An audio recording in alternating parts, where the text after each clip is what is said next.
مبارک کے مہینے کو دیکھیں کہ پروردگار نے ہمیں دعوت دی کہ آؤ بھوک اور پیاس سے میرے اس مہینے میں داخل ہو، لیکن ہم کیا کر رہے ہیں؟ ہم جو ہے وہ افطاریاں اور ہم نے کھانا کیا ہے، اس کے بعد ہم نے کیا کرنا ہے، اور اسی طرح یہ سب کچھ جو ہم نے وہی مادیت اور میٹرلسٹک ورلڈ نے جو بنا دیا ہے کہ جی افطار کے ٹائم پر یہ ڈیل ہے، سحر کے ٹائم پر یہ ڈیل ہے، رات کی یہ ڈیل ہے.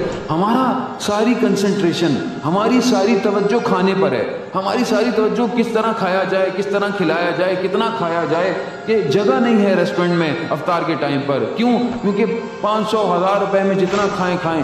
کیا ہم نے ماہ رمضان کے مہینے مبارک میں اپنے آپ کو بھوکا پیاسا اس لیے رکھا ہے کہ جب ہم افطار آئے تو ہم غریب اور فقراء کی طرف دھیان نہ دیں اور صرف اپنے پیٹ اور اپنے شکم کے لیے اتنا نظام، اتنے ریسٹورنٹ، اتنا کھانا اور یہ اتنا میڈیا کا پروپیگنڈا؟ کیا یہ انسانیت اس لیے خلق کی گئی تھی؟ اگر واقعاً کوئی ایک دوسری مخلوق ہم تک دیکھے گی تو کتنا وہ طنز سے مسکرائے گی کہ پروردگار ان کو مانوی غذا کھلانا چاہتا تھا، پروردگار ان کو روحانیت کی طرف لے کے جانا چاہتا ہے، اور یہ پھر اسی مادیت کی طرف اس ماہ مبارک میں. یہی وجہ ہے، دیکھیں آج ہمارے اندر تبدیلیاں کیوں نہیں آ رہی، آج سوسائٹی میں تبدیلیاں کیوں نہیں آ رہی؟ آج ہم ایک دوسرے کو گناہ گار ٹھہرا رہے ہیں، آج ہم ایک دوسرے کو قصوروار ٹھہرا رہے ہیں کہ جی فلانے کی غلطی ہے، سسٹم کی فلانے کی غلطی ہے. ہماری ساری انگلیاں دوسرے کی طرف ہیں، لیکن ہم اپنی طرف کتنی توجہ ہے؟ میں اگر ایک ٹیچر ہوں تو میں اپنی ذمہ داری پوری ادا کر رہا ہوں. میں ایک اسٹوڈنٹ ہوں تو کیا میں صحیح پڑھ رہا ہوں؟ میں اگر ایک دکاندار ہوں میں صحیح بیچ رہا ہوں؟